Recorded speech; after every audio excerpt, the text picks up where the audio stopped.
abstract. Yeah, it's complicated. What you say, the way you act, well, it makes me so confused. I don't know what to do anymore. Can't you just make up your mind? My heart drops when you play around. How can you be up when I'm down? Don't wanna think about it right now. Maybe you just wanna be friends, but there is a fight when we are talking. Maybe you just wanna pretend, but I can read between the lines. Even if I can't deny that all the things you said are hurting, still wanna be with you. I think you want it too, 'cause baby I don't wanna be. Good morning. I'm so glad that so many of you have joined me this morning. I literally just finished my coffee, so the caffeine is starting to kick in.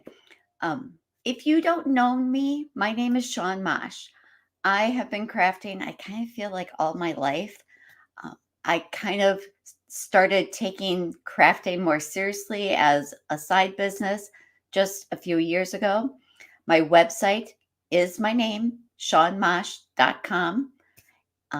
If you don't know how to pronounce my last name, it's like a mosh pit. And the card that I did for this event was my Warm Wishes cocoa. It could be coffee also. You do you.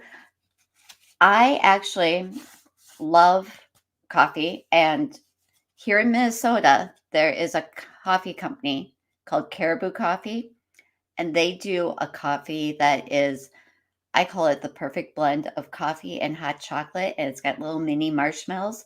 So that's kind of what was in my mind here is the campfire mocha from Caribou. So if anybody's in Minnesota or that area and you have a Caribou coffee, campfire mocha is what inspired this card. Also, I wanted something that you could totally do this card with a Christmassy, holiday related mug, or like I did, more of a teal, and it could be just a winter birthday or general kind of thinking of you kind of card. So I like to make my cards kind of versatile like that, where you can use it for more than just a holiday card. So let's get going with any questions you might have. And I love to answer any questions, especially Cricut related, because that's my main machine. The first question is, what other crafting do you love? I also crochet. I'm actually sitting here with a blanket on my lap. Every evening after dinner and, wind down time, my husband and I sit and watch a little TV, watch the news. I am always, always crocheting.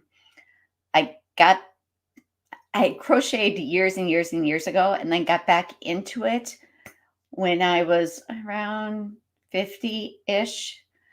And I was having issues trying to sleep.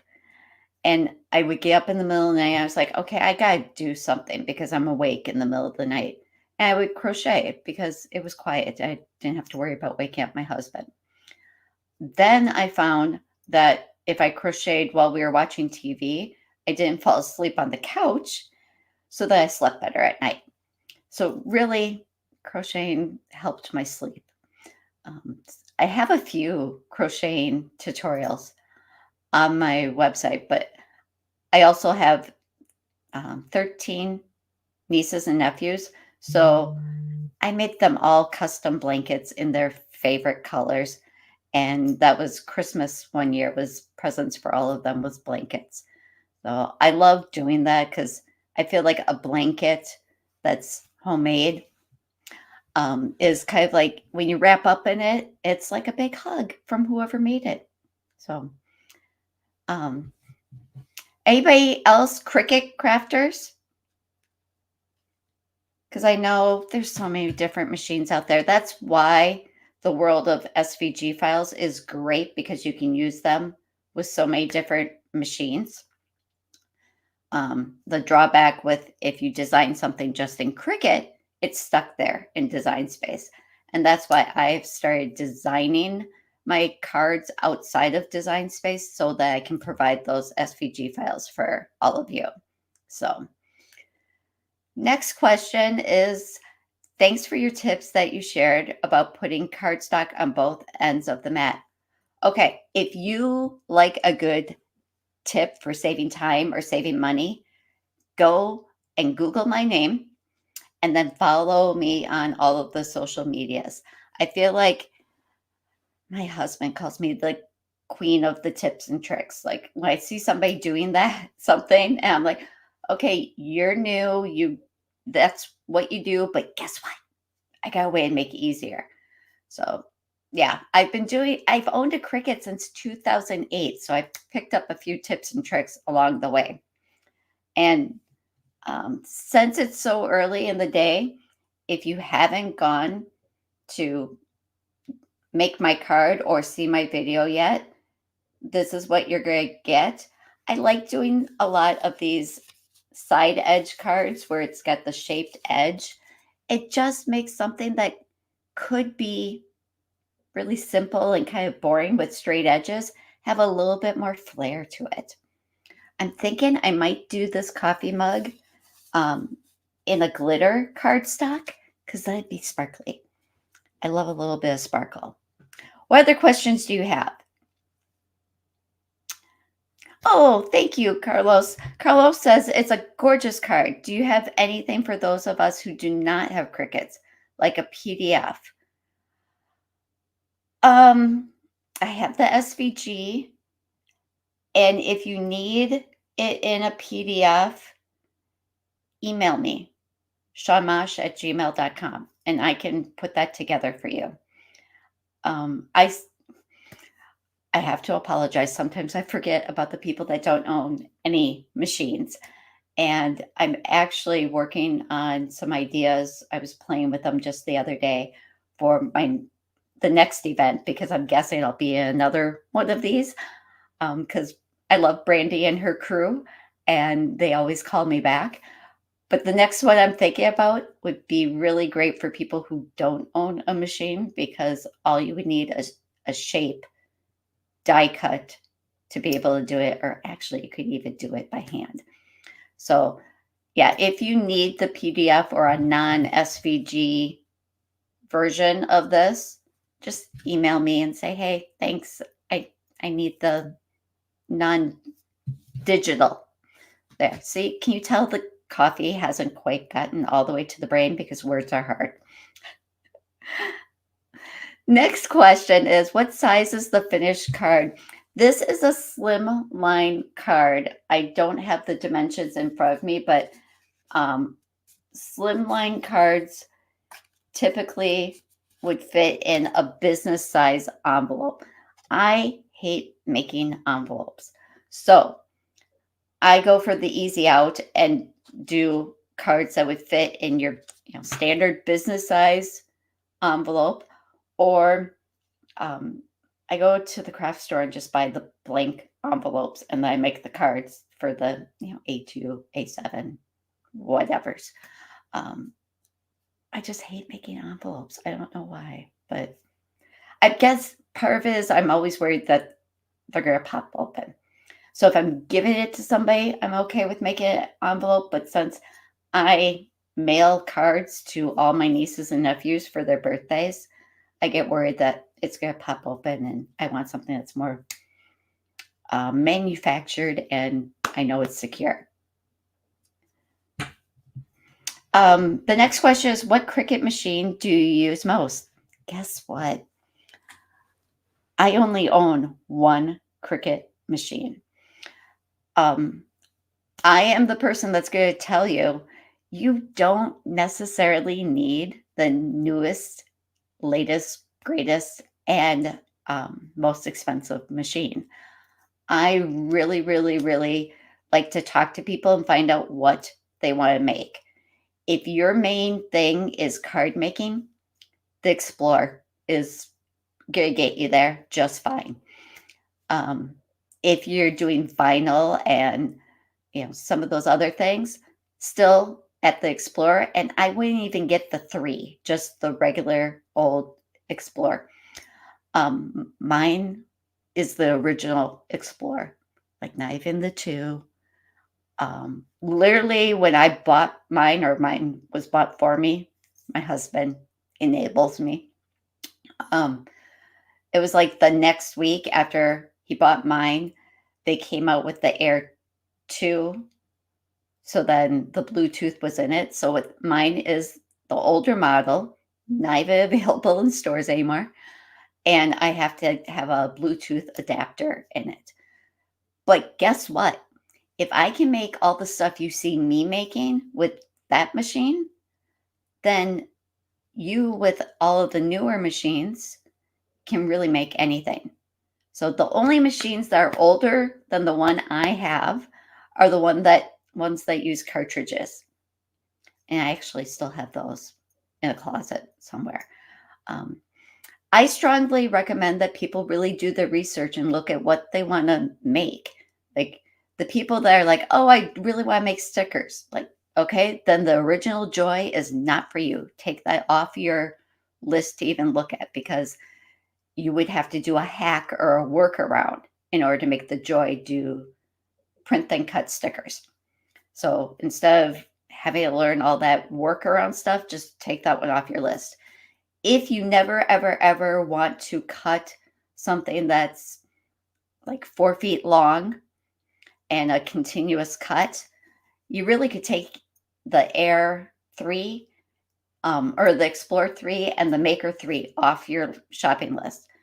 I say save the money if you're never going to cut something that long, because really the Maker and the Maker 3 are the same machine. They have the same cutting pressure, strength, capacity, speed, all of those things. The only difference is the 3 can cut the smart vinyl for extended cuts.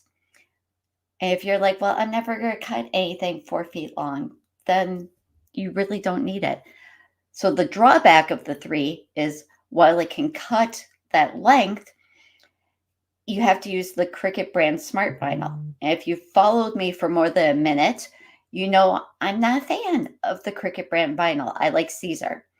So I do have another machine that's sitting right over here. It's called the StarCraft Solo. That one can cut matless and continuous cut. So for me, I would never need the Explorer 3 or the Maker 3, because if I want to do a long continuous cut, I'm going to use my Solo, because then I can do that with StarCraft or Caesar vinyl and not be stuck with using the Cricut brand vinyl. So I know that was a really long answer to which is my favorite machine and my go-to machine, which the answer is the original Explorer.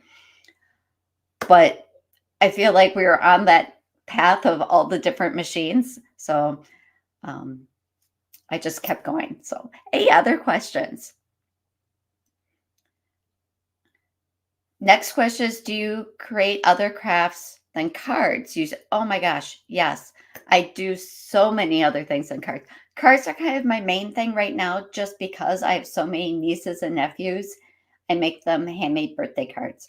They love, love, love it, like especially when they're little. And I do like a pop-up card or something that's interactive.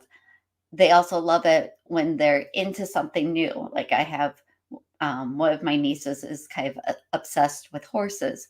So it's like her card has got, a cowgirl on a horse on it. And she's like, oh, like, it's just for me.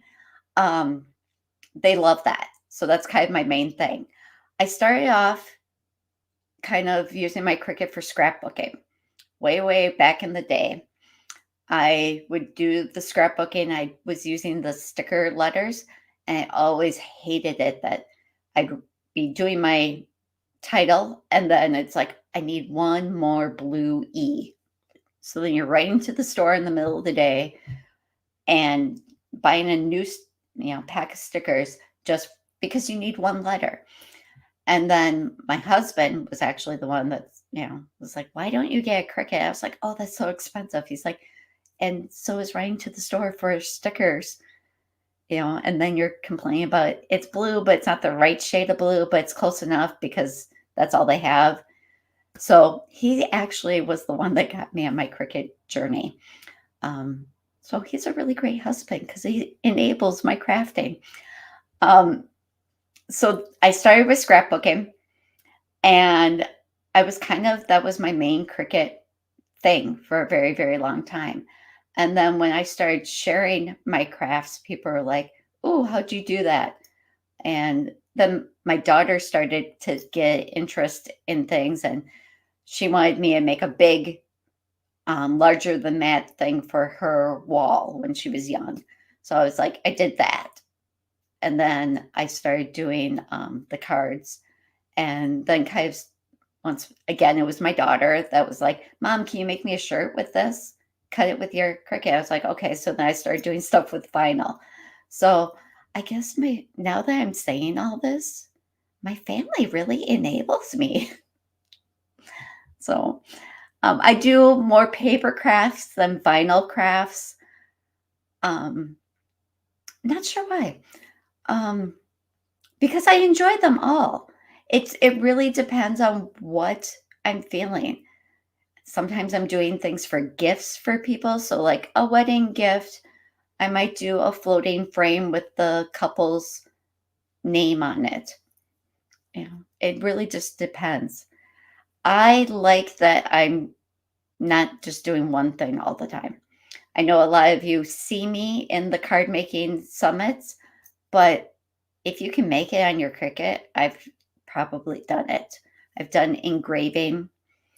Um, I've figured out a lot of hacks for things that they say, oh, you need the maker to, well, engraving is a great example. You need the maker to engrave. Guess what? I have an Explore and I've engraved. So it is possible.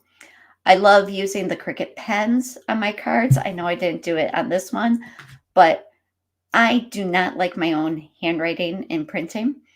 So I love that I can use the pens to write the sentiments or the wording on the front of the card to just make it look crisp and clean. So I've been going into long answers, today. So Ellen asks, what brand of pen do you use for your glue and also the pointed pen you pick up your cardstock with? Great question. I thought I put that in the video.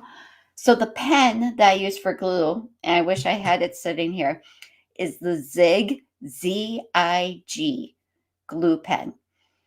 If you Google Shawn Mosch Amazon, I have an Amazon shop where I put like my favorite things. My Zig glue pens, I say mine. I have no affiliate relationship with Zig at all. I just love them because they have multiple sizes. So there's a thick one. So if you're doing over a big space, you can use it's almost like using those foam paint brushes to just paint your glue on. And then they have all the way down to the little one that, much like a pen, it's literally one little line of ink or of glue. So that you can be really precise. The pointed pen that I use to pick up the cardstock pieces, I got that from mycraftsource.com. It's one of the online retailers that I work with, and it's called a pin pen. It's actually intended for weeding vinyl. But like I said, I'm kind of all over the place with tips and tricks and hacks. So back before I had a pin pen for those little tiny pieces, because I also sew, I would use a straight pin to just poke it and use it to move little pieces. Well, then once I started working with my craft source and they sent me different things to use with vinyl, I was like, oh, this is even better because it's easier to hold than a little straight pin. So then I started using that. If you shop at mycraftsource.com, use coupon code Shawn Mosch and you will save 5% every time you shop. But I definitely recommend getting a pin pen, even if you don't do any vinyl, because then you can pick stuff up. So I just got the warning that that's time to wrap things up and we're out of time. But if you have any other questions for me, drop them in the Facebook group, Google my name and find me on social media, send me a message, anything. I love answering questions because my ultimate goal is to make crafting easier for you. So then we can just get back to enjoying crafting instead of struggling with how to figure everything out and, make this easier. So it was great talking with all of you. I hope to see you again. Bye bye.